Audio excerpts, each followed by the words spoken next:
بدعة ضلالة وكل ضلالة في النار. أعوذ بالله من الشيطان الرجيم.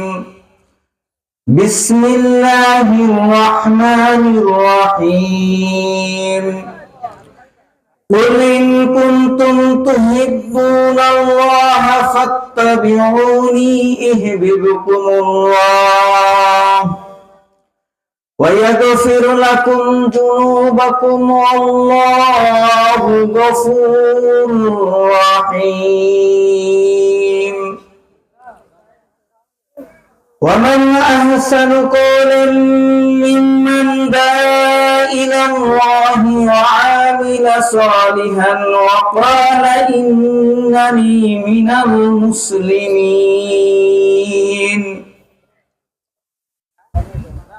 সমস্ত প্রশংসা সেই মহান সত্তার যিনি আরশ আজিমে অবস্থান করেন।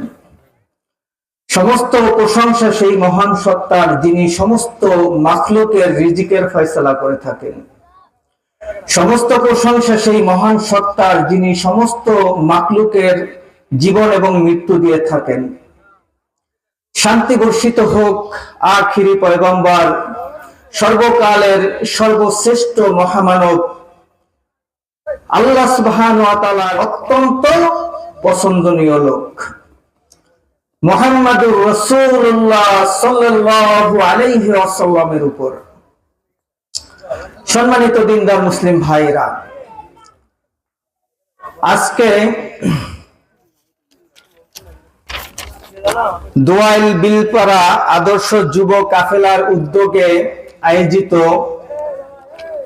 এই ইসলামিক জলসা মাহফিলের সম্মানিত সভাপতি, প্রধান অতিথি, প্রধান বক্তা, এলাকার মুরব্বিয়ান, পর্দার আড়ালের মা ও বোনেরা, যারা এই মাহফিলের আয়োজন করেছেন, যুবক ভাইয়েরা, ছোট ছোট কোমলমতি শিশুরা, আসসালামু আলাইকুম ওয়া রাহমাতুল্লাহি ওয়া বারাকাতুহু। আশ্চর্যের বিষয় হলো, আজকে মাহফিলে এসে অবাক হওয়ার মতো, মাহফিলে যতটা মানুষ আছে তার চেয়ে বেশি মানুষ হচ্ছে দোকানপাট গুলোর। আপনারা কেন দোকানপাট দিলেন?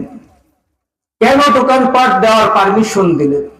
আপনারা তো আল্লাহর কথা মানুষকে শোনানোর জন্য, কোরআনুল কারীমের কথা শোনানোর জন্য, মানুষকে বুঝ দেওয়ার জন্য এই মাহফিলের আয়োজন করেছেন, তাই কিনা? তাহলে এখন যে এই মানুষগুলো বাজারে আছে, কোথায় আছে? বাজারে। বাজার হচ্ছে সবচেয়ে নিকৃষ্টতম জায়গা পৃথিবীর মধ্যে, ঠিক কিনা? আর আল্লাহর কথা হবে, কোরআনের কথা হবে, ওই জায়গাটাই হচ্ছে আল্লাহ সুবহানাহু ওয়া তাআলার কাছে পছন্দনীয় উৎকৃষ্ট জায়গা, ঠিক কিনা? তাহলে আজকে আমার মাহফিলের চেয়ে বাজারে লোকজন বেশি আছে, আছে কিনা? অবিলম্বে আমাদের ভাইদেরকে আহ্বান জানাচ্ছি, আপনারা মাহফিলে আসেন, এসে অংশগ্রহণ করেন, কোরআনের কথা শুনেন, নিজের আমল আখলাক ঠিক করার জন্য যথাযথভাবে চেষ্টা করেন। সম্মানিত দিনদার মুসলিম ভাইরা, আল্লাহ সুবহানাহু ওয়া তাআলা মানব জাতিকে সৃষ্টি করেছেন সৃষ্টির শ্রেষ্ঠ জীবী হিসেবে। তার উদ্দেশ্য হলো এক আল্লাহর ইবাদত করবে, তার সাথে অন্য কাউকে শরীক করবে না। এই উদ্দেশ্য বাস্তবায়নের লক্ষ্যে আল্লাহ সুবহানাহু ওয়া তাআলা যুগে যুগে নবী রাসূল পাঠিয়েছেন। তাদের গাইডলাইন হিসেবে আল্লাহ সুবহানাহু ওয়া তাআলা কিতাব পাঠিয়েছেন। যারা এই নবী রাসূলের অনুসরণ করবে, এই কিতাব অনুযায়ী জীবন পরিচালনা করবে, তাদের জন্য আল্লাহ সুবহানাহু ওয়া তাআলা সুসংবাদ হিসেবে জান্নাত রেখেছেন। আর যারা এর বিরোধিতা করবে, নিজের প্রবৃত্তির অনুসরণ করবে, তাদের জন্য দুঃসংবাদ হিসেবে আল্লাহ সুবহানাহু ওয়া তাআলা জাহান্নাম রেখেছেন। বলে রাখা ভালো হবে যে মানুষ সৃষ্টির পূর্বে আল্লাহ সুবহানাহু ওয়া তাআলা জান্নাত এবং জাহান্নাম সৃষ্টি করে রেখেছেন। সম্মানিত দিনদার মুসলিম ভাইয়েরা, একটু খেয়াল দিতে হবে। আপনারা যদি এদিক ওদিক তাকান তাহলে কিন্তু আমি কথা বলে শান্তি পাবো না। এজন্য আপনারা আমার মুখের দিকে তাকাইয়ে থাকবেন। কুরআনুল কারীমের এক একটা কথা 1 কোটি টাকা দাম। যদি আপনি আপনার মধ্যে আয়ত্ত করে নিতে পারেন। সম্মানিত দিনদার মুসলিম ভাইয়েরা, আজকে কুরআনুল কারীমের ছোট্ট একটা সূরা থেকে আপনাদের সামনে আলোচনা শুরু করব। আল্লাহ সুবহানাহু ওয়া তাআলা তৌফিক দান করেন। মা তৌফিকি ইল্লা বিল্লাহ। আল্লাহ সুবহানাহু ওয়া তাআলা কুরআনুল কারীমে ছোট্ট একটা সূরা নাযিল করেছেন, কিন্তু এই সূরাটার আল্লাহ সুবহানাহু ওয়া তাআলা অনেক গুরুত্ব দিয়েছেন। সাহাবাদের মধ্যে একজনের সাথে আরেকজনের যদি দেখা হতো তাহলে একজন আরেকজনকে এই সূরাটা বারবার করে শোনাতো। এই সূরাটার মধ্যে এত মহত্ব রেখেছেন আল্লাহ সুবহানাহু ওয়া তাআলা, যা আপনি আমি কল্পনাও করতে পারবো না। আল্লাহ সুবহানাহু ওয়া তাআলা কুরআনুল কারীমের ছোট্ট এই সূরাটার নাম দিয়েছেন সূরা আসর। আল্লাহ সুবহানাহু ওয়া তাআলা কুরআনুল কারীমের এই ছোট্ট সূরার প্রথমেই বলতেছেন ওয়াল আসরি, সময়ের কসম। আল্লাহ সুবহানাহু ওয়া তাআলার জমিনে, আল্লাহ সুবহানাহু ওয়া তাআলার আসমানে বড় বড় নিদর্শন রয়েছে। তার থেকে আল্লাহ সুবহানাহু ওয়া তাআলা সময়কে বেশি গুরুত্বপূর্ণ মনে করেছেন। এই জন্যই আল্লাহ সুবহানাহু ওয়া তাআলা এই সূরার প্রথমেই বলছেন যে সময়ের কসম।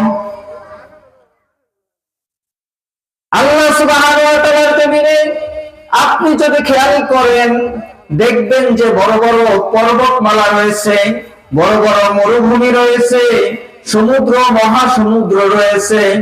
আল্লাহ সুবহানাহু ওয়া তাআলা এই সূরার প্রথমে এগুলোর কিন্তু কসম করেননি, সময়ের কসম করেছেন। জানেন যে আল্লাহ সুবহানাহু ওয়া তাআলা মুসলমানের জীবনে, মানুষের জীবনের সবচেয়ে গুরুত্বপূর্ণ বিষয় হচ্ছে এক ব্যক্তির সময়। কারণ হায়াত থেকে যদি একটা সেকেন্ড অতিবাহিত হয়ে যায় তাহলে তার ওই সময়টা আর কখনো কোনোদিন কি হবে না, ফিরে আসবে না। এজন্য আল্লাহ সুবহানাহু ওয়া তাআলা এই সময়ের কসম করেছেন, ঠিক কিনা? তারপরে আল্লাহ সুবহানাহু ওয়া তাআলা বলতেছেন ইল্লাল্লাযীনা, তারপরে বলতেছেন যে ইন্নাল ইনসানা লাফি খুসরিন, প্রত্যেকটা মানুষ ক্ষতির মধ্যে নিমজ্জিত। কি বলতেছেন? প্রত্যেকটা মানুষ ক্ষতির মধ্যে নিমজ্জিত।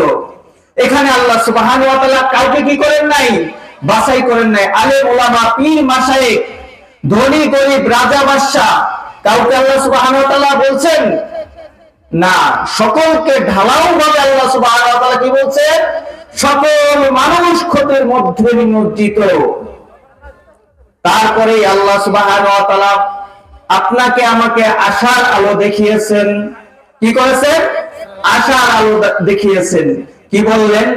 ইল্লাল্লাযীনা, তারা বাদ দিয়ে, তারা বাদ দিয়ে। এই সূরাটার মধ্যে আল্লাহ সুবহানাহু ওয়া তাআলা 4 শ্রেণীর মানুষের কথা বলেছেন। এক নম্বর যে বিষয়টা সেটা হচ্ছে আমানু, যারা ঈমান আনয়ন করবে। এই 4টা বিষয়ে যে পালন করবে সে ক্ষতির মধ্যে নিমজ্জিত নাই।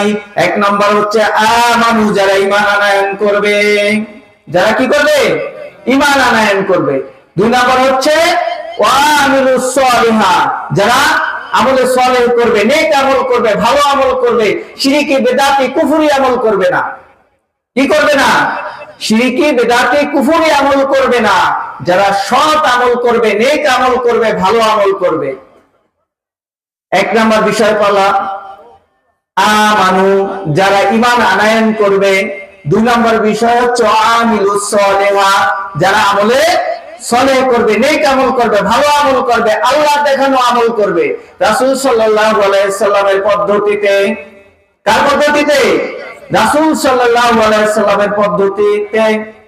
3 নাম্বার হচ্ছে তাওয়াসউ বিল হাক্কি, মানুষকে হকের প্রতি আহ্বান করবে, হকের প্রতি দাওয়াত দিবে। 4 নম্বর বিষয় হচ্ছে তাওয়াসউ বিস সবরি, মানুষকে সবর করার জন্য, ধৈর্য ধারণ করার জন্য আদেশ দিবে, উপদেশ দিবে, আহ্বান জানাবে। 1 নাম্বার বিষয় পাইছি আমানু, যারা ঈমান আনয়ন করবে। আমি আপনাদের সামনে যে কথাগুলো বলতেছি, এই কথাগুলো আপনাদেরকে এই মাহফিলের শেষে আবার প্রশ্ন করব, যদি উত্তর দিতে পারেন আপনাদেরকে পুরস্কৃত করা হবে। মাঝে মধ্যে 2-1টা প্রশ্ন করব, এই জন্য আপনারা খুব খেয়াল দিয়ে শুনবেন, ঠিক কিনা? তাহলে 1 নাম্বার বিষয় হচ্ছে আমানু, যারা ঈমান আনয়ন করবে। 2 নাম্বার হচ্ছে আমিলুস সলিহাত, যারা আমলে সলেহ করবে, নেক আমল করবে, ভালো আমল করবে।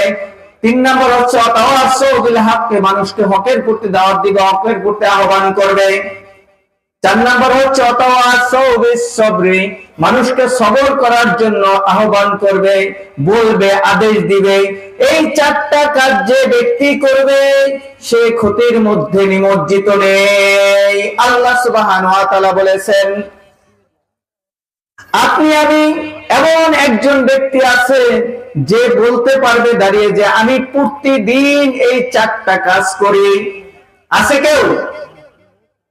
কেউ বলতে পারবে না যে এই 4টা কাজ আমরা করেছি। তাহলে আমরা সবাই ক্ষতির মধ্যে নিমজ্জিত রয়েছি।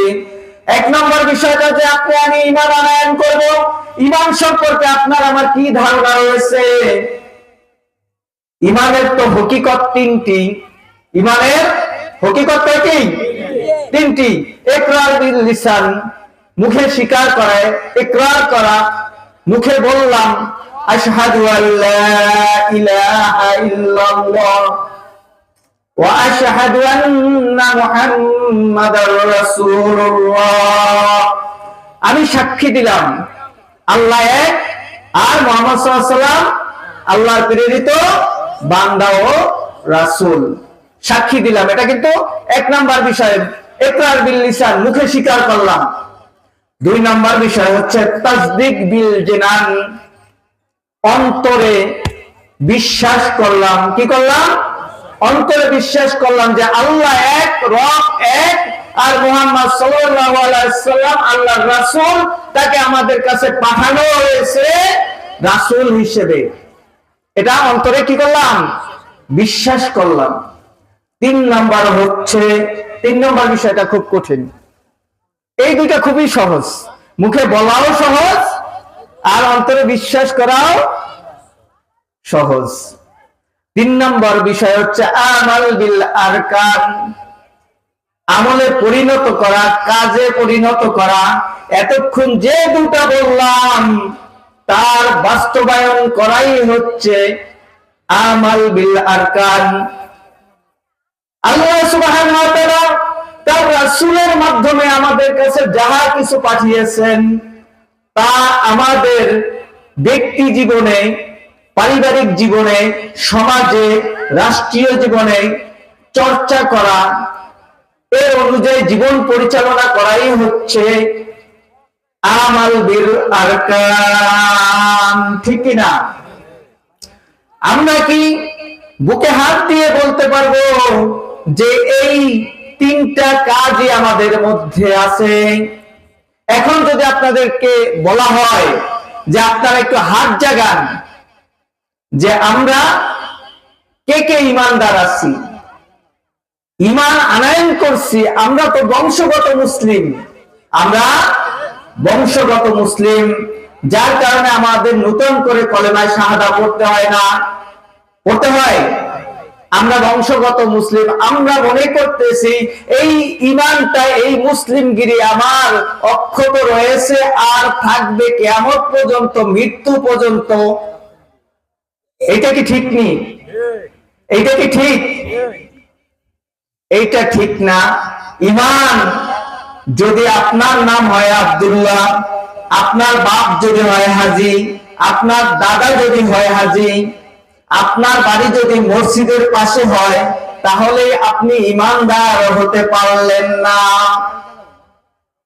ইমানদার হওয়ার জন্য তিনটা শর্তের কথা বলেছি। এক নাম্বার হচ্ছে মুখে স্বীকার করতে হবে, দিলে বিশ্বাস করতে হবে, আমলে পরিণত করতে হবে। এই তিনটা কাজ যার মধ্যে থাকবে সে পুরোপুরি মুসলিম, যদি সে পুরোপুরি এটাকে বাস্তবায়ন করে। আর যদি আধা আধা থাকে সে আধা আধা মুসলিম। ইসলামী শরীয়তে আধা আধা মুসলিমের কোনো স্থান নাই। আপনি দুইটা পালন করলেন, কারণ দুইটা খুবই সহজ। মুখে বিশ্বাস করা, অন্তরে মুখে স্বীকার করে, অন্তরে বিশ্বাস করা খুবই সহজ, যে কেউ পারে কিনা, কিন্তু আমলে পরিণত করাটা এত সহজ বিষয় না। সম্মানিত দিনদার মুসলিম ভাই ও বোনেরা, আমরা ছোটবেলা থেকে ওযু ভঙ্গের কারণ, সালাত ভঙ্গের কারণ, সিয়াম ভঙ্গের কারণ শিখে এসেছি। যেমন ওযু করলে ওযু ভঙ্গ হওয়ার সম্ভাবনা থাকে কিনা বলেন? থাকে? আপনারা ওযু করলে ওযু ভঙ্গ হয়? হ্যাঁ? সালাতে দাঁড়ালে সালাত ভঙ্গ হয় কিনা? সিয়াম রাখলে সিয়াম ভঙ্গ হয় কিনা? সিয়াম বুঝেন তো? রোজা, হ্যাঁ বুঝেন তো? সিয়াম রাখলে সিয়াম ভঙ্গ যদি হয়, সালাতে দাঁড়ালে যদি সালাত ভঙ্গ হয়, ওযু করলে যদি ভাইরা ওযু ভঙ্গ হয়, তাহলে ঈমান ভঙ্গেরও কিছু কারণ রয়েছে। যেমন ওযু ভঙ্গের কারণ, সালাত ভঙ্গের কারণ, সিয়াম ভঙ্গের কারণ হাদিসে এবং কুরআনুল কারীমে একসাথে কোথাও আসে নাই। এগুলো হাদিসে একটা দুইটা করে এসেছে। তেমনি ঈমান ভঙ্গেরও 10টা কারণ রয়েছে। একজন মুসলিম যদি এই 10টা কারণ পুরোপুরি না জানে আর এই কারণ অনুযায়ী তার ঈমানকে বাঁচিয়ে না রাখে, তাহলে তার মৃত্যু কাফিরই হবে না, ঈমানদার হবে সে নিজেও জানবে না। ঠিক কিনা? তাহলে আমরা ছোটবেলা থেকে এই যে ওযু ভঙ্গের কারণ, সালাত ভঙ্গের কারণ, সিয়াম ভঙ্গের কারণ শিখে এসেছি। কিন্তু মুসলমানের জীবনে সবচাইতে গুরুত্বপূর্ণ যে বিষয়টা হচ্ছে সেটা হচ্ছে তার ঈমান। ঠিক কিনা? একজন ব্যক্তির যদি ঈমান কেটে যায়, তাহলে একজন কাফের মুশরিকের মৃত্যুর পর যেমন চিরস্থায়ী জাহান্নাম, তেমনি নামধারী একজন মুসলিমেরও কি চিরস্থায়ী জাহান্নাম। কারণ কি? তার ঈমান ভেঙে গেছে। কারণ কি? তার ঈমান ভেঙে গেছে। ঈমান যদি ভেঙে যায়, তাহলে সে আর মুসলিম থাকবে না, সে কাফের হয়ে যাবে। সে কি হবে? কাফের হয়ে যাবে। এজন্য প্রত্যেকটা মুমিন মুসলিমের ঈমান ভঙ্গের 10টা কারণ জানা আবশ্যক। ঈমান ভঙ্গের 10টা কারণ জানা কি আবশ্যক। আপনারা কি বিরক্ত হচ্ছেন নাকি? হ্যাঁ, আপনারা একটু সামনে আগিয়ে আসেন। আগাই আসলে এই গ্যাপটা ফাঁকাটা পূরণ হোক। একটু আগাই আসেন, একটু সবাই সামনের দিকে আগাই আসেন। আল্লাহর রাস্তে একটু সামনের দিকে আগাইয়া আসলে, আপনি যদি সামনের দিকে আগাইয়া 1 হাত আসেন, আল্লাহ সুবহানাহু ওয়া তাআলা রহমত আপনার দিকে হেঁটে হেঁটে আসবে। একটু সামনের দিকে আগাইয়া আসেন, তাহলে আমারও কথা বলতে সুবিধা হবে, পিছন থেকে কেউ আসলে বসবে। আর আপনারা খুব খেয়াল দিয়ে কথাগুলো শুনতে হবে। আজকে বাজারের মধ্যে, দোকানপাটে যত মানুষ দেখে আসলাম, মাহফিলের মধ্যে গুটি কয়েক লোক। আশ্চর্য বিষয়, আমরা আমাদেরকে মুসলিম দাবি করতেছি।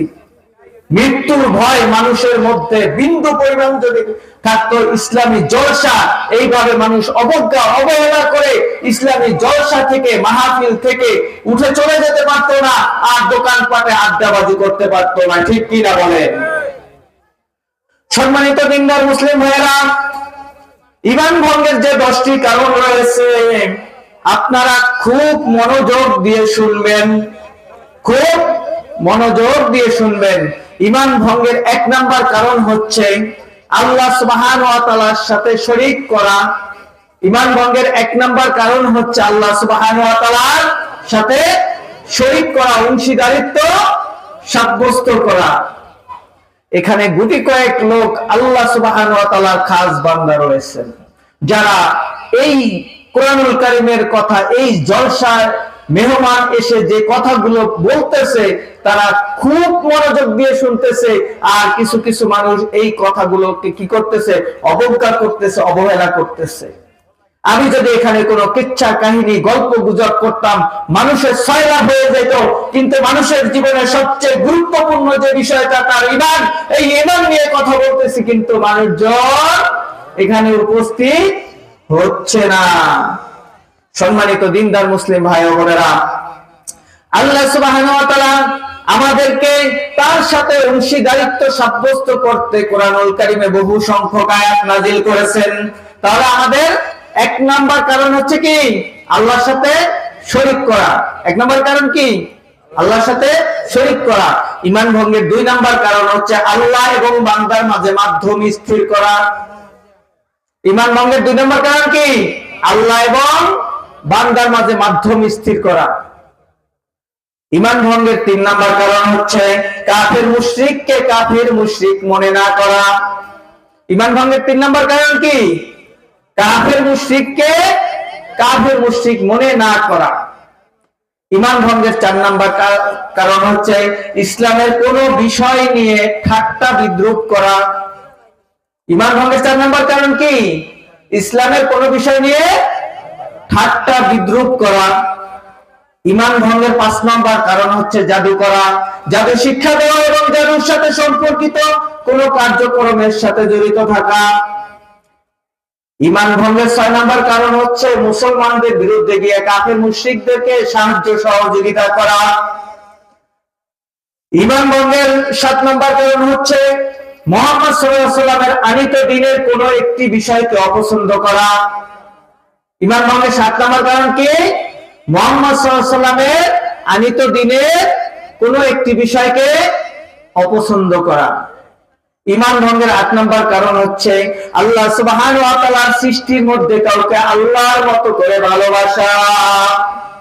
ঈমান ভঙ্গের নয় নাম্বার কারণ হচ্ছে আল্লাহ সংবিধান বাদ দিয়ে অন্য কারো সংবিধানকে উত্তম মনে করা।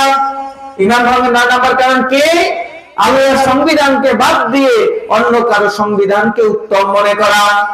ঈমান ভঙ্গের 10 নম্বর কারণ হচ্ছে ইসলাম থেকে, দিন থেকে মুখ ফিরাইয়া নেওয়া। ঈমান ভঙ্গের 10 নম্বর কারণ হচ্ছে ইসলাম থেকে, দিন থেকে মুখ ফিরাইয়া নেওয়া। সম্মানিত দিনদার মুসলিম ভাই বোনেরা, শিরিক কথার অর্থ কি? শিরিক কথার অর্থ হচ্ছে অংশীদারিত্ব সাব্যস্ত করা। শিরিক কথার অর্থ কি? অংশীদারিত্ব সাব্যস্ত করা। এখানে 10% জায়গা আছে। এখানে কয় শতাংশ জায়গা আছে? 10% জায়গা আছে। এই 10% জায়গার যদি 1% কেউ মালিকানা গ্রহণ করে, কেউ যদি কিনে নেয়, সে এই জমিটার অংশীদার। এই জমিটার অংশীদার। যদি আপনি মনে করেন আল্লাহ সুবহানাহু ওয়া তাআলার জন্য যে বিষয়গুলো শুধু আল্লাহর জন্যই খাস, এই বিষয়গুলোর সাথে অন্য কাউকে শরীক করেন, অন্য কাউকে কি করেন? শরীক করেন, অংশীদার করেন, তাহলে আপনি কি করলেন? আল্লাহ সুবহানাহু ওয়া তাআলার সাথে শরীক করলেন। শিরিক প্রথমত দুই প্রকার। প্রথমত কি? দুই প্রকার। এক নাম্বার হচ্ছে শিরিকে আকবর। এক নাম্বার কি? শিরিকে আকবর, বড় শিরিক। এক নাম্বার কি? শিরিকে আকবর, বড় শিরিক। যেই শিরিক করলে মানুষের ঈমান কেটে যায়, সে যদি আল্লাহর কাছে খালেস ভাবে তওবা না করে মৃত্যুবরণ করে, তাহলে সে চিরস্থায়ী জাহান্নামে থাকবে। দ্বিতীয় হচ্ছে শিরিকে আসগর, অর্থাৎ ছোট শিরিক। এই শিরিক করলে মানুষ কি হয় না? কাফের হয় না, মুশরিক হয় না, কিন্তু সে মস্ত বড় কবিরা গুনাহ করে। সে যদি তওবা না করে মৃত্যুবরণ করে, তাহলে সে জাহান্নামে জ্বলবে, কিন্তু সে চিরস্থায়ী জাহান্নামী হবে না। সম্মানিত দিনদার মুসলিম ভাইরা, শিরিক বিষয়টা বুঝতে হবে। শিরিকের যে ধাপগুলো আছে, আস্তে আস্তে আপনাদের মাঝে তা আলোচনা করব। শিরিক 3 ভাগে বিভক্ত হয়েছে। কয় ভাগে? 3 ভাগে বিভক্ত হয়েছে। আশ-শিরকু ফিল উলুহিয়াত, আশ-শিরকু ফিল উলুহিয়াত, আল্লাহ সুবহানাহু ওয়া তাআলার সাথে ইবাদতের ক্ষেত্রে শিরিক। আল্লাহ সুবহানাহু ওয়া তাআলার সাথে কি? ইবাদতের ক্ষেত্রে শিরিক। যেমন আল্লাহ সুবহানাহু ওয়া তাআলাকে বাদ দিয়ে অন্য কাউকে সিজদা করা, আল্লাহ সুবহানাহু ওয়া তাআলাকে বাদ দিয়ে অন্য কারো কাছে কিছু চাওয়া, আল্লাহ সুবহানাহু ওয়া তাআলাকে বাদ দিয়ে অন্য কারো নামে জবেহ করা, আল্লাহ সুবহানাহু ওয়া তাআলাকে বাদ দিয়ে অন্য কারো নামে মান্যত করা, আল্লাহ সুবহানাহু ওয়া তাআলার সাথে মাধ্যম জুড়িয়ে দেওয়া, এগুলো হচ্ছে ইবাদতের ক্ষেত্রে শিরিক। আশ-শিরকু ফিল উলুহিয়াত।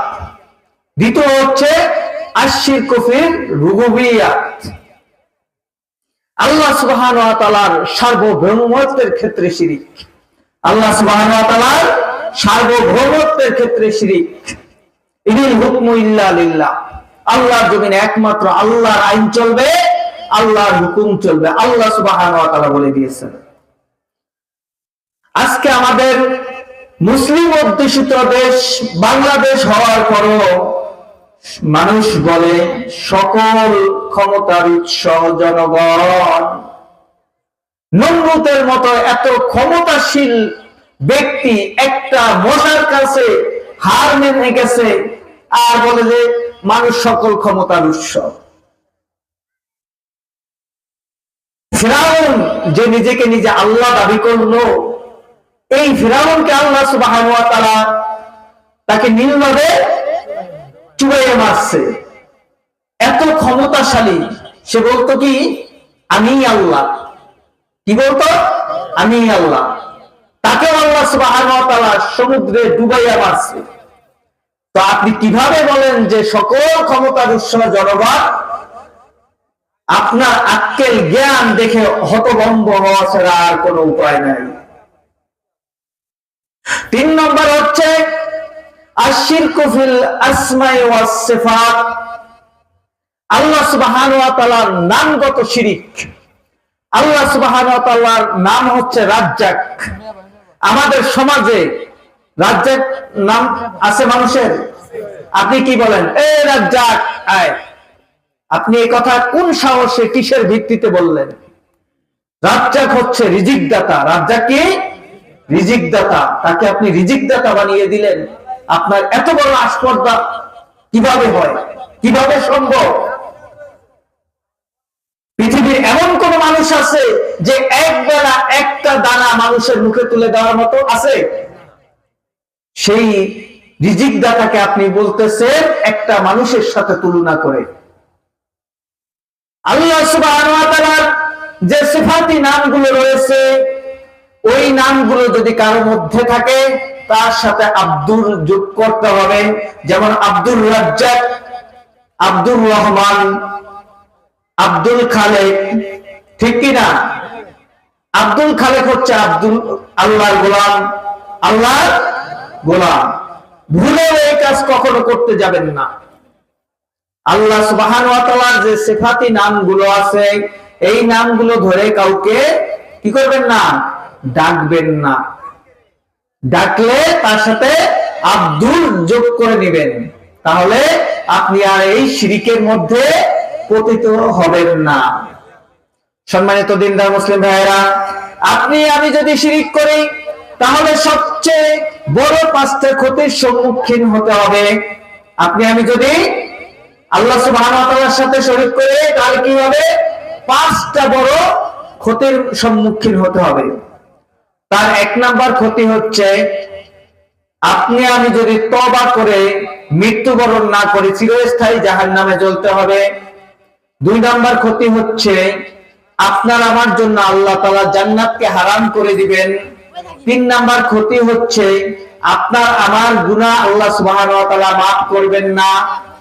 4 নাম্বার ক্ষতি হচ্ছে আপনার আমার আল্লাহ সুবহানাহু ওয়া তাআলা আমল বাতিল করে দিবেন। 5 নাম্বার ক্ষতি হচ্ছে আপনি আমি দুনিয়ায়ও গজবে পতিত হতে পারি। আল্লাহ সুবহানাহু ওয়া তাআলা 1 নম্বর যে বিষয়টা আমাদেরকে বলেছেন, যে আমরা যদি আল্লাহ সুবহানাহু ওয়া তাআলার সাথে অংশীদারিত্ব সাব্যস্ত করি, তাহলে আল্লাহ সুবহানাহু ওয়া তাআলা আমাদের আবাসস্থল, আমাদের চিরস্থায়ী জায়গা করে দিবেন জাহান্নাম। আল্লাহ সুবহানাহু ওয়া তাআলা কুরআনুল কারীমের সূরা বাইনার 6 নম্বর আয়াতে আমাদেরকে নির্দেশনা দিতেছেন, ইন্নাল্লাযীনা কাফারু মিন আহলিল কিতাবি ওয়াল মুশরিকিনা ফী নারি জাহান্নামা খালিদিনা ফীহা উলাইকা হুম শাররুল বারিয়া। আল্লাহ সুবহানাহু ওয়া তাআলা বলতেছেন, ইন্নাল্লাযীনা কাফারু মিন আহলিল কিতাবি ওয়াল মুশরিকিনা, নিশ্চয় আহলে কিতাব এবং মুশরিকদের মধ্য থেকে যারা অস্বীকার করেছে আল্লাহ সুবহানাহু ওয়া তাআলার সাথে, কুফরি করেছে, আল্লাহর সাথে শরীক করেছে, ফী নারি জাহান্নাম খালিদিনা ফীহা, তারা সেখানে চিরস্থায়ী বসবাস করবে, তারা সেখানে চিরস্থায়ী থাকবে।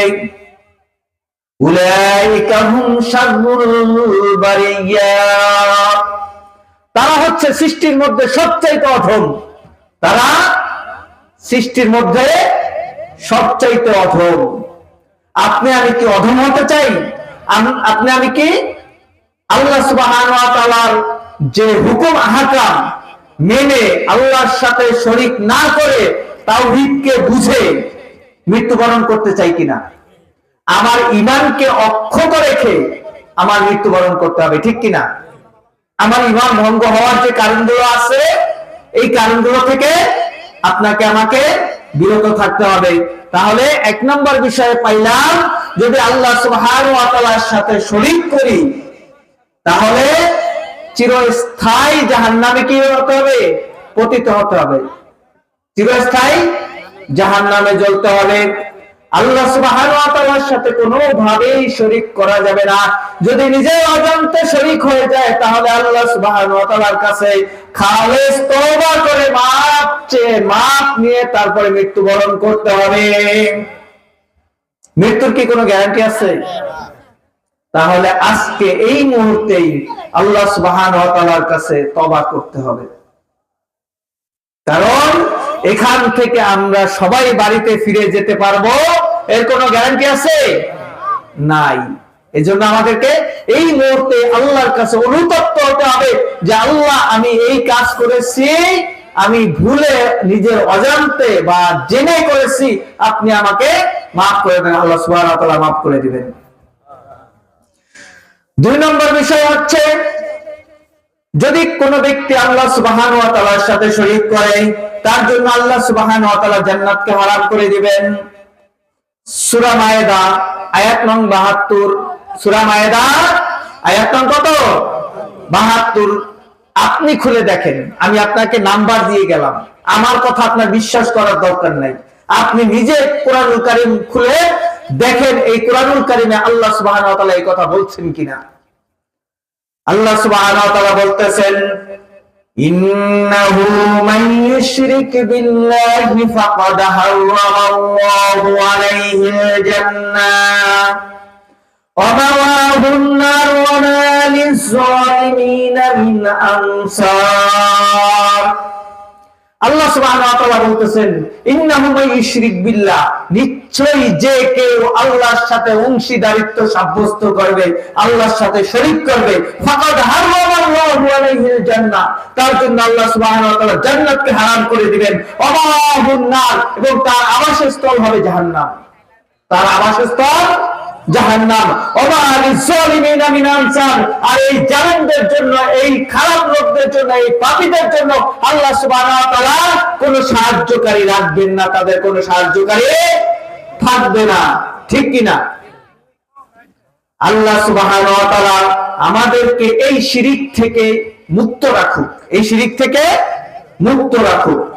এজন্য আল্লাহ সুবহানাহু ওয়া তাআলার কাছে বেশি বেশি দোয়া করতে হবে, আল্লাহ আমাকে আপনার সাথে অংশীদারিত্ব থেকে আমাকে বাঁচিয়ে রাখেন।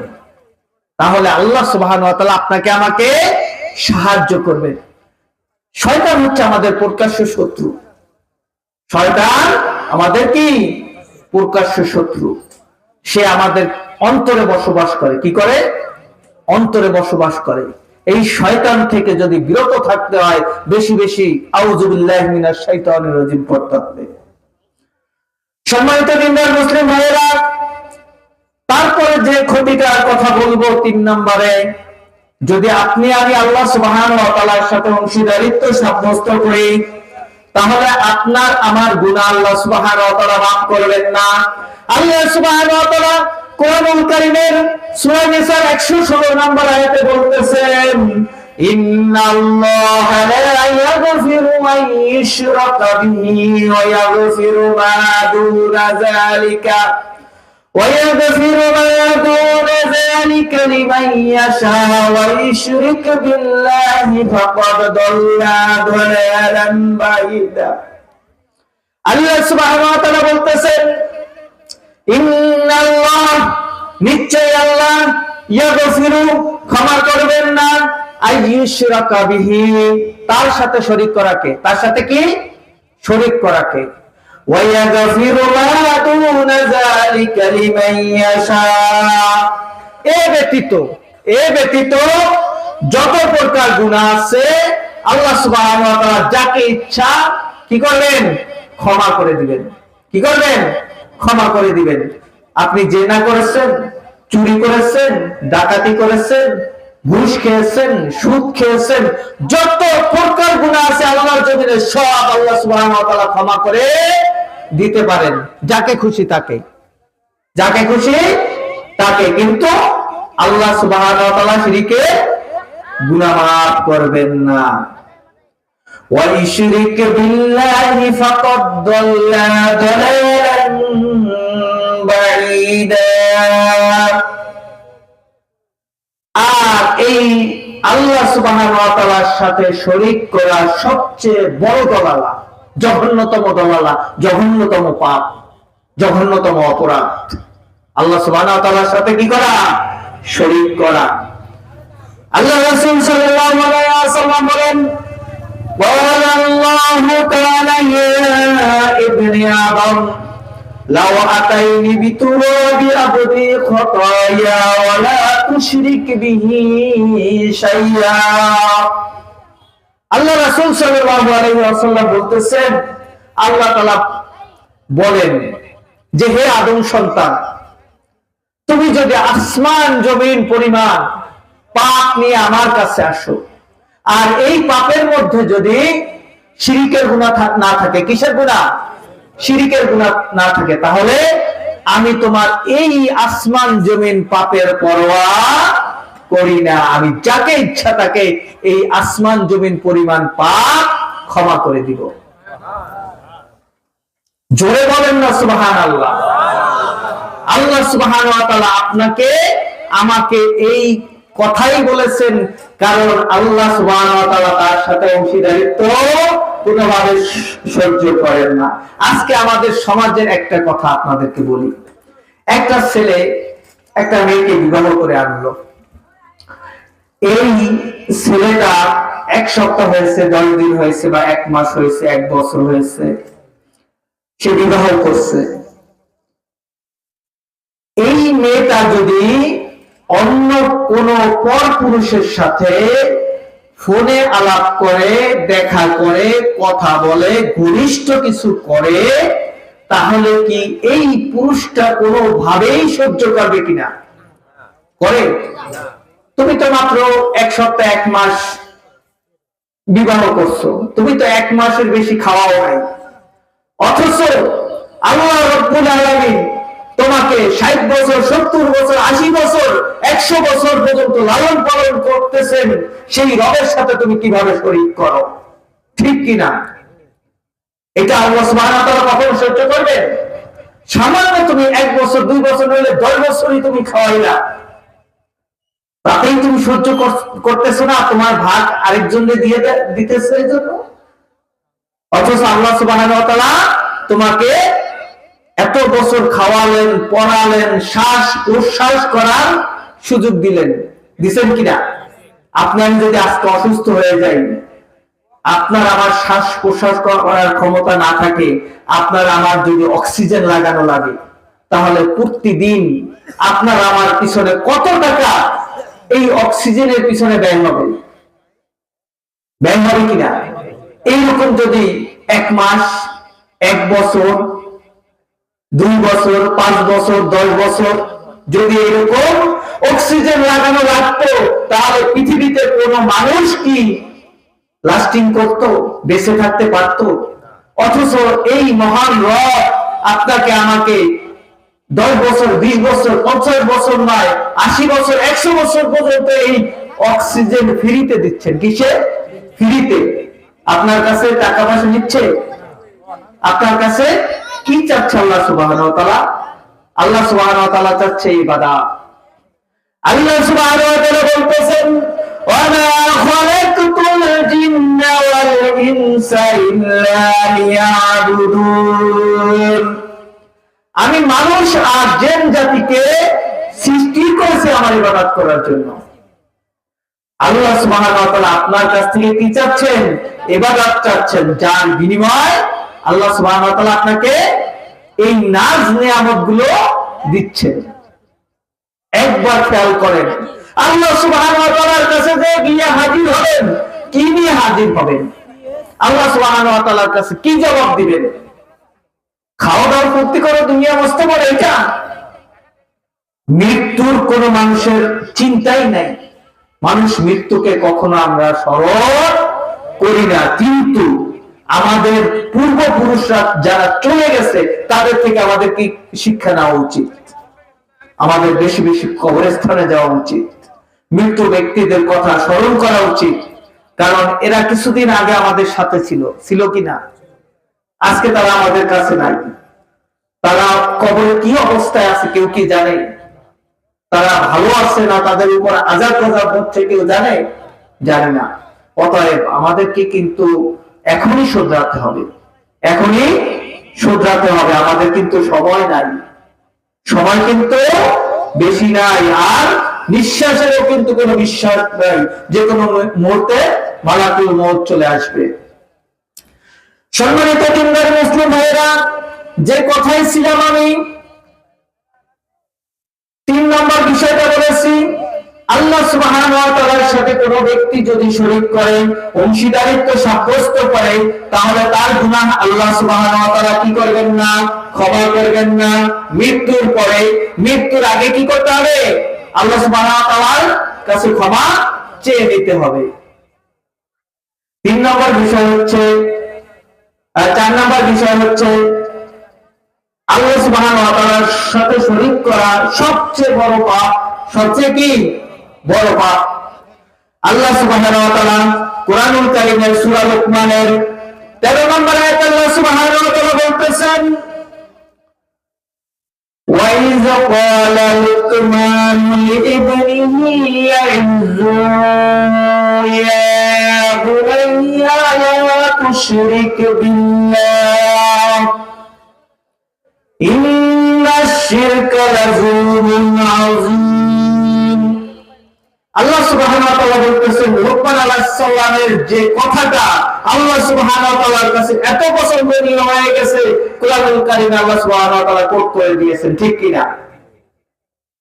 সে বলতেছেন, যখন স্মরণ করো সেই সময়ের কথা, ওই যে ক্বালা লুকমান, লুকমান যখন বলেছিলেন ইয়াইযুহু, উপদেশ দিতে গিয়ে তার সন্তানকে, ইয়া বুনাইয়া, হে আমার আদরের সন্তান, হে আমার কলিজার টুকরা, লা তুশরিক বিল্লাহ, আল্লাহর সাথে শরীক করো না। আল্লাহর সাথে কি করো না? শরীক করো না। ইন্নাশ শিরকা লাযুলমুন আযীম, শিরক হচ্ছে সবচেয়ে বড় জুলুম, সবচাইতে বড় অপরাধ, সবচাইতে বড় জুলুম, সবচেয়ে বড় অপরাধ। এজন্য আল্লাহ সুবহানাহু ওয়া তাআলার সাথে শরীক করা যাবে না। আল্লাহ রাসূল সাল্লাল্লাহু আলাইহি ওয়াসাল্লাম বলেন, পৃথিবীর মধ্যে সবচেয়ে বড় 4টি কবিরা গুনাহ, তার 1 নম্বরে হচ্ছে আল্লাহ সুবহানাহু ওয়া তাআলার সাথে শরীক করা। আল্লাহ রাসূল সাল্লাল্লাহু আলাইহি ওয়াসাল্লাম বলতেছেন, আল কাবাইর শিরকু বিল্লাহ ওয়াকুকুল ওয়ালিদাইন ওয়া কাতালুন নাফসি ওয়া শাহাদাতুজ যুরি। পৃথিবীর মধ্যে চারটা বড় কবিরা গুনাহ। কয়টা? চারটা। আমি কিন্তু প্রশ্ন করব, ঘুমাইলে কিন্তু হবে না। আমি ঢাকা থেকে আপনাদের কাছে আসছি কোরআনের কথা শোনাতে, আল্লাহর কথা শোনাতে, আপনাদের কল্যাণে। আপনারাই যদি ঘুমান তাহলে আমার এখানে আসার কি মূল্য রয়েছে বলেন? আমি যে আপনাদের এই জামালপুর সরিষাবাড়ি থানায় এসেছি আপনাদের কল্যাণেই এসেছি। আপনারা একটু খেয়াল করেন, এক একটা কথা কোটি টাকা দাম। পৃথিবীর মধ্যে সবচেয়ে চারটি বড় কবিরা গুনাহ রয়েছে। তার এক নম্বর হয়েছে আল ইশরুক বিল্লাহ, আল্লাহর সাথে শরীক করা। কি? আল্লাহর সাথে শরীক করা। ওয়া উকুকুল ওয়ালিদাইন, মাতা পিতার অবাধ্য চলা। মাতা পিতার অবাধ্য চলা। দুই নম্বর কি? মাতা পিতা অবাধ্য চলা। তিন নম্বর হচ্ছে ওয়া কাতালুন নাফসি, অন্যায় ভাবে কাউকে হত্যা করা। অন্যায় ভাবে কাউকে হত্যা করা। চার নম্বর হচ্ছে ওয়া শাহাদাতুজ যুরি, মিথ্যা সাক্ষী দেওয়া। আজকে আমাদের সমাজে মিথ্যা সাক্ষীর প্রচলন মনে হয় নাই। আছে? সালিসি ব্যবস্থা কোর্ট কাছারিতে গেলে দেখা যাবে যে মিথ্যা সাক্ষীর ছয়লাভ। ঠিক কিনা? নিজের আত্মীয় স্বজন বন্ধু বান্ধবকে সালিসির মধ্যে বাঁচানোর জন্য কি করে? মিথ্যা সাক্ষী দিয়ে দেয়। অথচ আল্লাহ তাআলা কি বলছেন? আল্লাহ রাসূল কি বলছেন? যে মিথ্যা সাক্ষী দেওয়া চারটা সবচেয়ে বড় কবিরা গুনাহ, সবচেয়ে বড় পাপের একটা। ঠিক কিনা? অতএব আমাদেরকে কি করা যাবে না? কারোর বিরুদ্ধে কোর্ট কাছারি বলেন আর সালিসি ব্যবস্থা বলেন, কোথাও কি করা যাবে না? মিথ্যা সাক্ষী দেওয়া যাবে না। আমরা কখনো কোনোভাবে যদি আত্মীয় স্বজন অন্যায় করে আমার সামনে আর আমি দেখে থাকি, তা আমার যেটা চোখে দেখেছি ওইটাই বলতে হবে। ঠিক কিনা বলেন?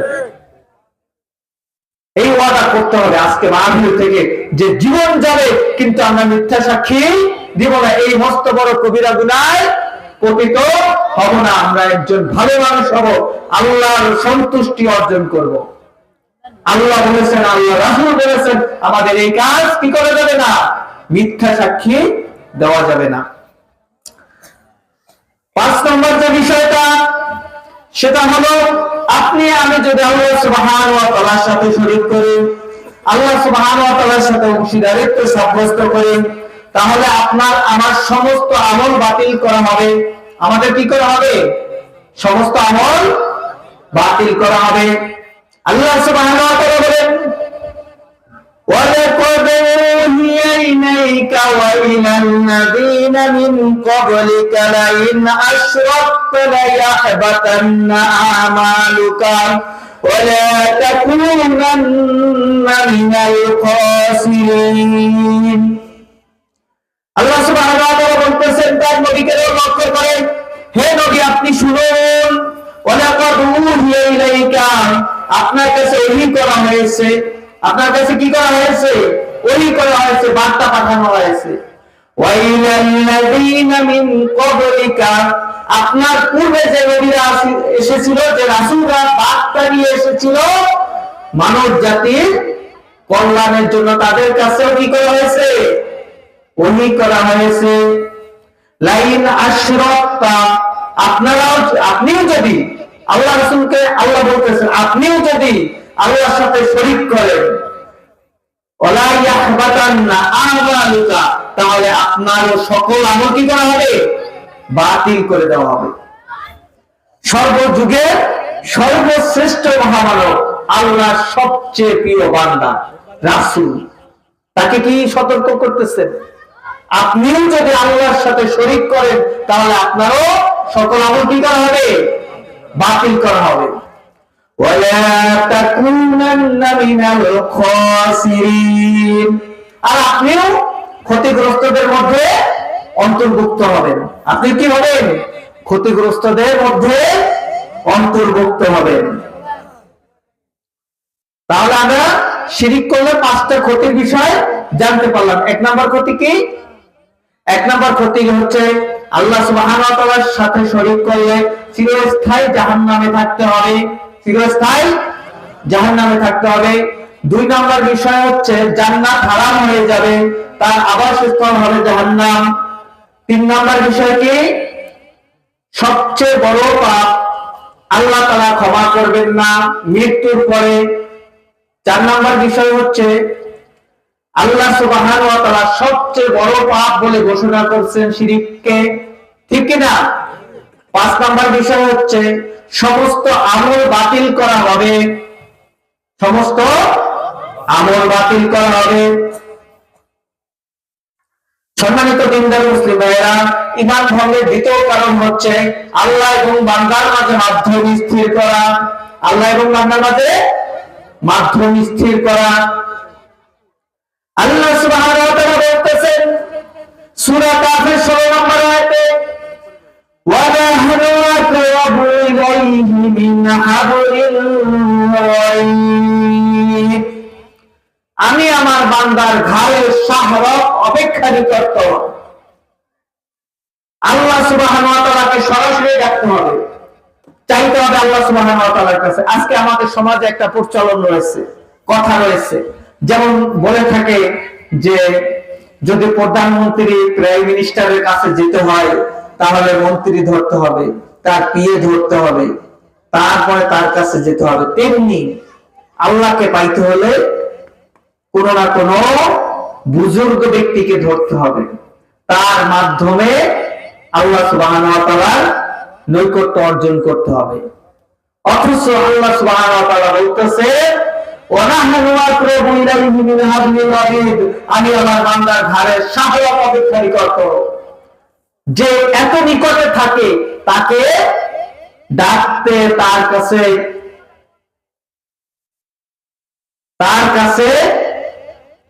চাইতে, ক্ষমা চাইতে, তার সান্নিধ্য অর্জন করতে কোনো মাধ্যম লাগবে না। সম্মানিত দিনদার মুসলিম ভাইরা,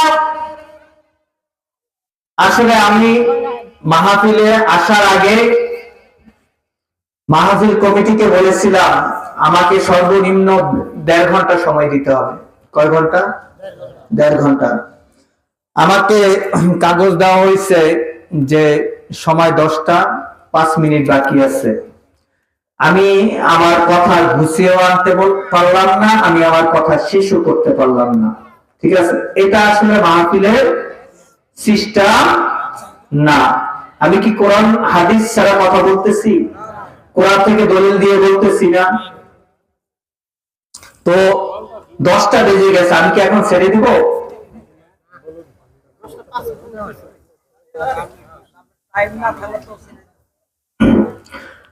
তো ঈমানি ভাবের দ্বিতীয় কারণে আল্লাহ সুবহানাহু ওয়া তাআলা বলতেছেন আল্লাহ এবং বান্দার মাঝে মাধ্যম স্থির করা। কোরআনুল কারীমের সূরা বাকারার 186 নম্বর আয়াতে আল্লাহ সুবহানাহু ওয়া তাআলা বলেন ওয়া ইযা সাআলাকা ইবাদি আন্নী ফাইন্নী করিব উজিবুদ দাওয়াতাদ দাঈ ইযা দাআনি ফালইস্তাজীবুলি ওয়াল ইউমিনু বি লাআল্লাহুম ইয়ারশুদুন। আল্লাহ সুবহানাহু ওয়া তাআলা বলতেছেন ওয়া ইযা সাআলাকা ইবাদি, হে নবী, আমার কোন বান্দা যখন আমার ব্যাপারে আপনাকে জিজ্ঞেস করে, প্রশ্ন করে যে আমি কোথায়, ফাইন্নী করিব, আমি আমার বান্দার সবচাইতে নিকটে আছি।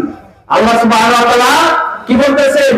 আমি আমার বান্দার সবচাইতে নিকটে আছি।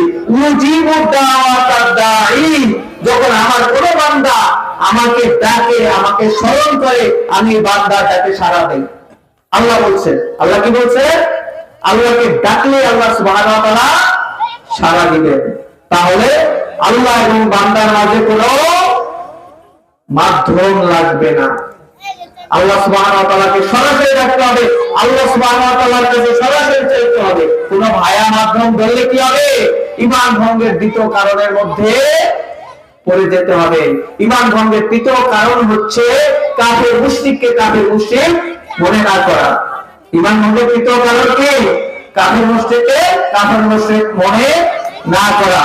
কোরআনুল কারীমের সূরা মায়েদার 51 নম্বর আয়াতে আল্লাহ সুবহানাহু ওয়া তাআলা বলতেছেন ইয়া আইয়ুহাল্লাযীনা আমানু লা তাত্তাখিযুল ইয়াহুদা লা তাত্তাখিযুল ইয়াহুদা ওয়ান নাসারা আউলিয়া বা'দুহুম আউলিয়া বা'দিন ওয়া মান ইয়াতাওয়াল্লাহুম মিনকুম ফাইন্নাহু মিনহুম ইন্নাল্লাহা লা ইয়াহদিল কওমাজ যালিমিন। আল্লাহ সুবহানাহু ওয়া তাআলা বলতেছেন, ইয়া আইয়ুহাল্লাযীনা আমানু, হে ঈমানদারগণ, তোমরা যারা ঈমান আনয়ন করেছো, লা তাত্তাখিযুল ইয়াহুদা ওয়ান নাসারা আউলিয়া, তোমরা ইহুদি এবং খ্রিস্টানদেরকে বন্ধু হিসেবে গ্রহণ করো না। বা'দুহুম আউলিয়া বা'দিন, তারা একে অপরের বন্ধু। ওয়া মান ইয়াতাওয়াল্লাহু মিনকুম ফাইন্নাহুম মিনহুম, তোমাদের মধ্য থেকে যদি কেউ তাদেরকে বন্ধু হিসেবে গ্রহণ করে, সে তাদেরই একজন বলে গণ্য হবে। ঠিক কিনা? আজকে আমাদের মুসলিম সমাজে হিন্দু, ইহুদি, খ্রিস্টান ছাড়া তাদের বন্ধুত্বই নেই যুবক সমাজের, আছে কিনা? আপনি দেখবেন কলেজে, আপনার স্কুলে এই যুবকদের বন্ধু থাকে কি? হিন্দু, ইহুদি, খ্রিস্টান, বিধর্মী, মুশরিক। তাহলে সম্মানিত দিনদার মুসলিম ভাই ও বোনেরা, আল্লাহ সুবহানাহু ওয়া তাআলা আমাদেরকে ঈমান ভঙ্গের যে 10টা কারণ আমি আজকে শেষ করতে পারলাম না, কি হয়েছে? আলেম ওলামার অভাব নাই। নিজের যদি ঈমান বাঁচাতে চান, ঈমানের যদি দাম মনে করেন, ঈমান নিয়ে মৃত্যুবরণ করতে চান, তাহলে ঈমান ভঙ্গের কারণগুলো জানা ফরজ আইন। ঠিক কিনা? ঈমান ভঙ্গের কারণগুলো সবাই জানবেন তো? আল্লাহকে হাত জাগিয়ে দেখান যে আল্লাহ, আমরা ঈমান ভঙ্গের কারণগুলো জানবো এবং ঈমান নিয়ে কি করব? কবরে যাব। ঠিক কিনা? আমরা ঈমান নিয়ে কবরে যেতে চাই। তাহলে আমাদের যদি পাপ থাকেও, তাহলে আল্লাহ সুবহানাহু ওয়া তাআলা যদি আমাদেরকে দয়া করে ক্ষমা করে দেন, তাহলে আমরা সহজে জান্নাতে চলে যেতে পারবো। আর আমাদের যদি ঈমান ভঙ্গ হয়ে যায়, ঈমান হারা হয়ে আমরা মৃত্যুবরণ করি, তাহলে কখনো পশ্চিমকালে কোনো ভাবেই আমরা জান্নাতের মুখ দেখবো না, চিরস্থায়ী জাহান্নামের আগুনে জ্বলতে হবে। ঠিক কিনা? এজন্য আমি একটা বই লিখেছিলাম, চটি বই, আনবো, তাড়াহুড়ার কারণে আনতে পারিনি। আমার অনেকগুলো বই ছিল আপনাদের মাঝে বন্টন করার, আমার খুব ইচ্ছা ছিল, কিন্তু মনে নাই, আল্লাহ তাআলা কবুল করেন নাই, যার কারণে আপনাদের মাঝে নিয়ে আসতে পারি নাই। অর্থাৎ এখন আপনাদের কি দায়িত্ব? আলেম ওলামার কাছে যাওয়া। কারণ আলেম ওলামার কাছে গিয়ে আপনি ঈমান ভঙ্গের কারণগুলো জানা এবং নিজের মধ্যে তা বাস্তবায়ন করা। আল্লাহ সুবহানাহু ওয়া তাআলা আমাদের সকলকে ঈমান ভঙ্গের কারণগুলো জেনে ঈমানের উপর টিকে থেকে মৃত্যুবরণ করার তৌফিক দান করেন। সকলে বলে আল্লাহুম্মা আমিন। লিল্লাহি তাকবীর, লিল্লাহি তাকবীর। আমরা সকলে এই চেষ্টা থেকে বিরত থাকবো না। সকলে কিন্তু আল্লাহর সামনে ওয়াদা করেছি, ঠিক কিনা? ওয়াদা বরখেলাপকারী কিন্তু মুনাফিক। আল্লাহ তাআলা বলছেন, ইন্নাল মুনাফিকিনা ফিদ-দারকিল আসফালি মিনান নার, মুনাফিক থাকবে জাহান্নামের সর্বনিম্ন স্তরে। কাফের, মুশরিক, মুনাফিক, বেঈমান, তারও নিচে থাকবে মুনাফিক। ঠিক কি না? আপনারা ওয়াদা বরখেলাপ করবেন না। আপনাদের নিজেদের ঈমান টিকে রাখার জন্য, ঈমান নিয়ে কবরে যাওয়ার জন্য কি করবেন? ঈমান ভঙ্গের কারণগুলো জানবেন এবং তা নিজেদের জীবনে বাস্তবায়ন করবেন। আল্লাহ সুবহানাহু ওয়া তাআলা সকলকে তৌফিক দান করেন। আল্লাহ সুবহানাহু ওয়া তাআলা সকলকে কি করুক? তৌফিক দান করুক। এত আস্তে কেন? একটু জোরে বলেন, একটু জোরে বলেন। আমিন। আল্লাহ শুনে, আল্লাহ শুনে আপনার আমার দোয়া যদি কবুল করেন, তাহলে আপনি আমি কেবলমাত্র ঈমান নিয়ে মৃত্যুবরণ করতে পারবো। ঠিক কিনা? আল্লাহ কবুল না করলে আল্লাহর রাসূলের সবচেয়ে কাছের মানুষ তার চাচা, ঠিক কিনা? আল্লাহ তাআলা কিন্তু তাকে কবুল করেন নাই। রাসূল সাল্লাল্লাহু আলাইহি ওয়াসাল্লাম কি করেছেন? চেষ্টা করেছেন, কিন্তু তার হেদায়েত নসিবে ছিল না। আল্লাহ তাআলা বলছেন, বন্ধু তুমি যতই চেষ্টা করো, তার কপালে হেদায়েত নেই। তো আল্লাহর কাছে বেশি বেশি চাইতে হবে। আল্লাহ সুবহানাহু ওয়া তাআলা আপনাকে আমাকে কি করবেন? হেদায়েত দান করবেন। আর আল্লাহর শুকরিয়া বেশি বেশি আদায় করতে হবে। কি করতে হবে? আল্লাহর বেশি বেশি শুকরিয়া আদায় করলে আল্লাহ সুবহানাহু ওয়া তাআলা আপনাকে আমাকে নিয়ামত কি করবেন? বাড়িয়ে দিবেন। কারণ আর আপনি আমি যদি শুকরিয়া আদায় না করি তাহলে কি হবে? আল্লাহ তাআলা বলতেছেন লা ইন শাকারতুম লাযীযান্নাকুম ওয়া লা ইন কাফারতুম ইন্না আযাবি লাশাদীদ। যারা আল্লাহ সুবহানাহু ওয়া তাআলার নিয়ামত পেয়েও নিয়ামতের শুকরিয়া আদায় করে না, তাদের জন্য আল্লাহ সুবহানাহু ওয়া তাআলা কি করেছেন? কঠিন থেকে কঠিনতর শাস্তি রেখে দিয়েছেন। এজন্য আমাদেরকে সব সময় যে অবস্থায় থাকি রোগ আক্রান্ত শুকরিয়া আদায় করতে হবে। কারণ আমার চেয়েও বেশি রোগ আক্রান্ত মানুষ আছে কিনা? আল্লাহ জমিনে আছে কিনা? হসপিটালের দিকে তাকিয়ে থাকেন। আপনার জ্বর হয়েছে, আপনি বলবেন আরে এত মানুষ আছে, তাদেরকে আল্লাহ দেখেন না, আমাকে আল্লাহ জ্বর দিছে। আপনি আল্লাহর নেমখারামি করলেন। আপনি চিন্তা করলেন না হাসপাতালের বেডে আইসিইউতে কত মানুষ মৃত্যু সজ্জায় আছে, আছে কিনা? তারা ছটফট করতেছে, কাতরাচ্ছে। আপনি সুস্থ আছেন, আপনার সামান্য একটু জ্বর হয়েছে, আপনি আল্লাহর বিরুদ্ধে অভিযোগ করে ফেললেন। এই ধরনের অভিযোগ করলে কিন্তু ঈমান থাকবে না, ঈমান নষ্ট হয়ে যাবে। সম্মানিত ভাইরা, আপনি অভাবগ্রস্ত হয়েছেন, আপনি বলতেছেন আল্লাহ খালি আমাকেই দেখে আর কাউকে দেখে না। আপনি গিয়ে দেখেন কমলাপুর রেল স্টেশনে, আপনাদের জামালপুর রেল স্টেশনে কত মানুষ বালিশ বিছানা ছাড়াই শুয়ে আছে। আপনি তো আপনার ঘরে শুতে পারতেছেন, তার শুকরিয়া কেন আপনি আদায় করতেছেন না? তারটা দেখতেছেন না আপনি, সে কি অবস্থায় আছে? সে তো আল্লাহর কাছে অভিযোগ করতেছে না। আপনি এত ভালো থাকার পরেও কেন আপনি আল্লাহর কাছে অভিযোগ করতেছেন? এই অভিযোগ করার কারণে আপনি আল্লাহর কথাকে অস্বীকার করলেন। সম্মানিত দিনদার মুসলিম ভাইরা, আমি তো আরেকটু সময় পাইছি, আমাদের প্রধান বক্তা আসতে একটু দেরি হবে, তাহলে আমাদের ঈমান ভঙ্গের আমরা 3 নাম্বার কারণ পর্যন্ত বলেছি। 3 নাম্বার কারণ কি বলতে পারবেন কেউ? কাফির মুশরিককে কাফির মুশরিক মনে না করা। সূরা মায়েদার 51 নম্বর আয়াত থেকে কিন্তু প্রমাণ দিয়েছি। ঈমান ভঙ্গের 4 নাম্বার কারণ ইসলামের কোন বিষয় নিয়ে ঠাট্টা বিদ্রুপ করা। সূরা তাওবার 62 নম্বর আয়াত খুলেন, তাহলে আপনি পেয়ে যাবেন। আল্লাহ সুবহানাহু ওয়া তাআলা বলতেছেন কুল আবিল্লাহি ওয়া আয়াতিহি ওয়া রাসূলিহি কুনতুম তাস্তাহজিউন। তোমরা কি আল্লাহ এবং তার নাযিলকৃত আয়াত এবং তার রাসূলকে নিয়ে ঠাট্টা বিদ্রুপ করছো? তার মানে কি? আল্লাহ সুবহানাহু ওয়া তাআলা বলেছেন দাঁড়িয়ে রাখো, সালাত আদায় করো। আজকে আমাদের মুসলিম সমাজে দেখা যায়, যদি আপনি জিজ্ঞেস করেন তুমি সালাত আদায় করো না কেন, তুমি নামাজ পড়ো না কেন, সে বলবে কি আমি নামাজ না পড়লেও ঈমান ঠিক আছে। ঈমান ঠিক আছে? নামাজ না পড়লে ঈমান ঠিক থাকে? আল্লাহ রাসূল সাল্লাল্লাহু আলাইহি ওয়াসাল্লাম বলতেছেন বাইনাল আবদি ওয়া বাইনাল কুফরি তারকুস সালাত। মুসলিম আর কাফেরের মধ্যে পার্থক্য হচ্ছে সালাত, পার্থক্য হচ্ছে নামাজ। তারপরে বলতেছেন যে মান তারাকা সালাতা মুতাম্মিদান ফাকাদ কাফারা। যে ব্যক্তি ইচ্ছা করে এক ওয়াক্ত সালাত ছেড়ে দিল সে কাফের হয়ে গেল। আমাদের সমাজে এই যারা মুসলিম দাবি করি তারা কি সবাই সালাত আদায় করি? আমাদের মসজিদ কি ভরে? আজকে অনেক মাহফিলে কিন্তু বিনোদন পাওয়া যায়, কতক্ষণ হাসায় কতক্ষণ কাঁদায়, সুন্দর সুন্দর মিষ্টি মিষ্টি গল্প বলে, ওগুলো ভাই পারি না। কারণ আল্লাহ তাআলা বলেছেন যে ফাসআলু আহলা যিকরি ইন কুনতুম লা তা'লামুনা বিল বাইয়িনাতি যুবুর।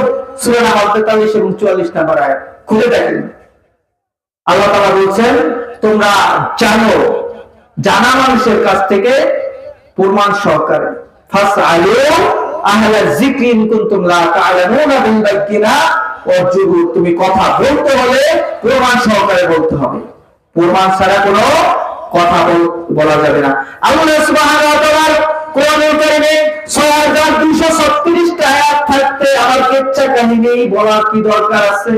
আমি যদি এক একটা আয়াতের ব্যাখ্যা বিশ্লেষণ করি তাহলে এরকম রাত কয়েকটা পার হয়ে যাবে।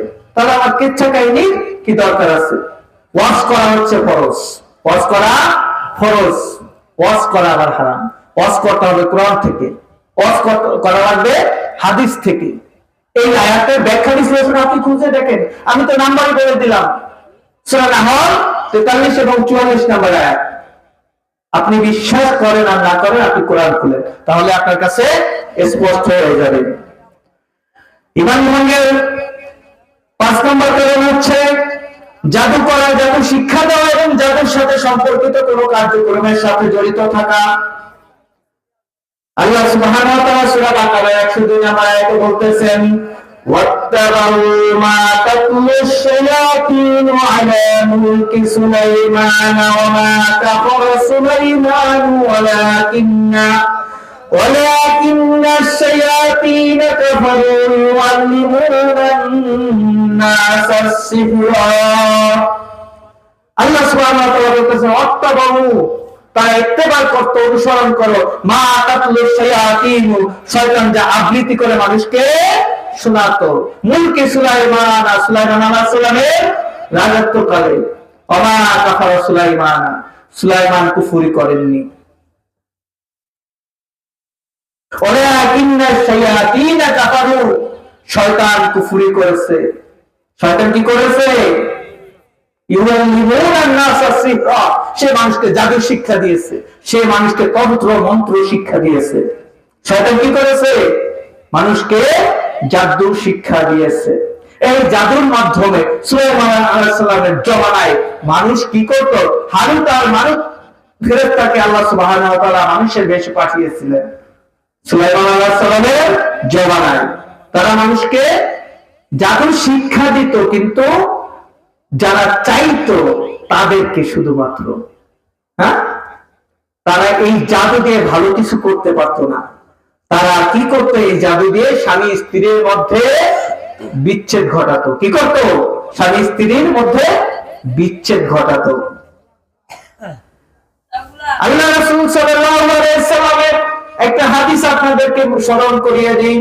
আল্লাহ রাসূল সাল্লাল্লাহু আলাইহি ওয়াসাল্লাম বলতেছেন, ইন্না ইবলিসা ইয়াদাওয়াশাল মাআ সুম্মা ইয়ারাসু সাল্লাল্লাহু তাতুহু ফারাকতু বাইনাহু ওয়া বাইনা ইমরাতি। ইবলিস শয়তান চেনেন সবাই, শুনছেন? এই ইবলিস শয়তান প্রতিদিন তার সিংহাসন গাড়তো সমুদ্রের উপরে। কি করত? সিংহাসন গাড়তো সমুদ্রের উপরে। তার চেলাবেলাদেরকে ডেকে বলতো, যাও দুনিয়ায় ফাসাদ সৃষ্টি করো। কি করো? দুনিয়ায় ফাসাদ সৃষ্টি করো। প্রত্যেক ইবলিস গিয়ে যার যার মতো মানুষকে ধোঁকা দিয়ে যত প্রকার খারাপ কাজ আছে, কারো দিয়ে জিনা করাইছে, কারো দিয়া সুদ খাওয়াইছে, ঘুষ খাওয়াইছে, অন্যায় যত প্রকার আছে সবকিছু এক একজনে করিয়ে তার নেতার কাছে গিয়ে বলতেছে যে আমি এই এই কাজ করছি, এই সবাই সবকিছু বলে দিয়েছে।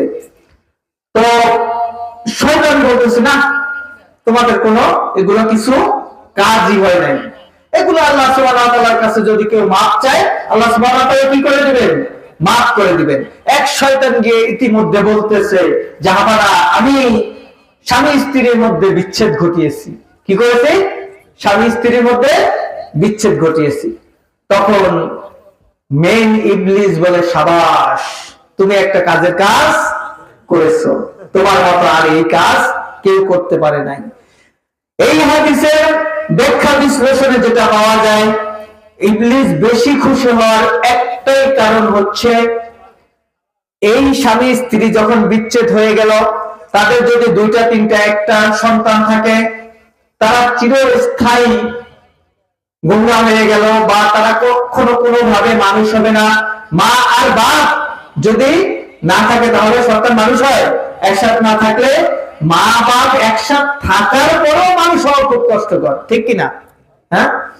তো এখন পরবর্তী ধাপে আসেন, যখন স্বামীকে জিজ্ঞেস করা হবে যে তুমি কেন ওই বউকে ছেড়ে দিলা, তখন সে তার যত প্রকার দোষ আছে এটাও বলবে, আর যে দোষগুলো করে নাই এটাও বলবে। যদি দোষ করে থাকে সে তার পিছনে বলে, তাহলে কি করলো? গীবাত করলো। কি করলো? গীবাত করলো। আর যদি করে নাই এটাও যদি বলে তাহলে কি করলো? বহুতা করলো। কি করলো? বহুতা। গীবাতের চেয়ে 70 গুণ বেশি পাপ করলো। এটা কি চিরস্থায়ী পাপ হয়ে গেল। এটা কি করলো? চিরস্থায়ী পাপ করলো। এই পাপের কি নাই? ক্ষমা নাই, যতক্ষণ পর্যন্ত ওই ব্যক্তির কাছে গিয়ে মাপ না চাবে। ওই স্বামী স্ত্রীর কাছে কখনো মাপ চাবে? চাবে? এইরকম যখন স্ত্রীকে জিজ্ঞেস করা হবে যে তোমাদের সারাসারি হইলো কেন, তখন কি বলবে? স্ত্রী ওইরকম তার দোষ যেটা করছে এটাও বলবে, যে দোষ করে নাই এটাও বলবে। তাহলে এই স্বামী স্ত্রী দুইজনকে চিরস্থায়ী পাপে কি করলো? শয়তান ডুবিয়ে ফেললো। তারা এই পাপ থেকে কখনো কি বেরিয়ে আসতে পারবে না। এটা শয়তানের সবচেয়ে বড় লাভ। তেমনি করে আপনার যখন ওই পুরুষ লোকটার আত্মীয় স্বজনের কাছে মানুষ জিজ্ঞেস করবে, যেমন ভাই আছে, বাবা আছে, মা আছে, বা বোন আছে, বোনাও আছে, এদেরকে যখন জিজ্ঞেস করবে কেন সারাসারি হলো, তখন এই মেয়ের যে দোষটা আছে এটাও বলবে, আর যে দোষটা নাই সেটাও বলবে। তাহলে এই রকম শত শত মানুষ কি হইলো? স্থায়ীভাবে পাপী হইলো। স্থায়ীভাবে পাপী হইলো। এর জন্য আল্লাহ সুবহানাহু ওয়া তাআলা এই জাদু করাকে হারাম করেছেন। কি করেছেন? হারাম করেছেন। যে জাদু করবে, যে জাদু শিখবে এবং জাদুর সাথে সম্পর্কিত কোনো কার্যক্রমের সাথে জড়িত থাকবে, তার কি হবে? ঈমান কেটে যাবে। অতএব আমাদেরকে এই তাবিজ তোমার এই জাদু মন্ত্র এগুলো থেকে কি করতে হবে? বিরত থাকতে হবে। এগুলো থেকে বিরত থাকতে হবে। সম্মানিত মুসলিম ভাইরা, ঈমান ভঙ্গের 6 নম্বর কারণ হচ্ছে মুসলমানদের বিরুদ্ধে গিয়ে কাফির মুশরিকদেরকে সাহায্য সহযোগিতা করা। আজকে আমাদের মুসলিম সমাজে আমাদের বাড়ির আশেপাশে যদি হিন্দু বাড়ি থাকে, আমার এক মুসলমানের ভাইয়ের সাথে আমার দ্বন্দ্ব, আমার কি দ্বন্দ্ব, রাগারাগি, আরেক হিন্দুর সাথে আবার আমার ওই মুসলমান ভাইয়ের দ্বন্দ্ব বাড়ছে। এখন আমি তো তাকে সাহায্য করতে পারি না। ওই হিন্দুর সহযোগিতা নিয়ে ওই হিন্দুকে বুদ্ধি, পরামর্শ, টাকা পয়সা দিয়ে হিন্দুর দ্বারা আমার ওই মুসলিম ভাইকে কি করলাম? সাহায্য করলাম। আজকে দেখেন না, মুসলিম বিশ্বে ফিলিস্তিনের মতো জায়গায় মুসলমানদেরকে মেরে হত্যা করে তাদের বাড়ি ঘর জ্বালিয়ে পুড়িয়ে একবারে ধ্বংসস্তূপে পরিণত করেছে। অথচ ভালো ভালো শক্তিশালী মুসলিম রাষ্ট্র থাকার পরও তারা কি করে না? তারা পদক্ষেপ নেয় না। ইসরায়েল একটুকু একটা রাষ্ট্র, 80 লক্ষ ইহুদির বসবাস। কয় লক্ষ? 80 লক্ষ। আপনার গাজীপুর জেলায় তো 80 লক্ষের উপরে মানুষ আছে। এই কয়জন মানুষের পুরা আপনার পৃথিবীটাই একরকম শাসন করতেছে। অথচ মুসলিম বিশ্বচুপ, মুসলিম নেতারা মাঝে মাঝে একটু ঘাওয়াইয়া ওঠে, মাঝে মধ্যে একটু ঘাওয়াইয়া ওঠে। এই ঘাওয়ানির কোনো দাম নাই। জরুরি ভিত্তিতে ওদেরকে ধ্বংস করার জন্য পদক্ষেপ নেওয়া উচিত। আল্লাহ সুবহানাহু ওয়া তাআলা সূরা মায়েদার 81 নম্বর আয়াতে বলতেছেন, وَلَوْ كَانُوا يُؤْمِنُونَ بِاللَّهِ وَالنَّبِيِّ وَمَا أُنْزِلَ إِلَيْهِ مَا اتَّخَذُوهُمْ أَوْلِيَاءَ وَلَكِنَّ كَثِيرًا مِنْهُمْ فَاسِقُونَ।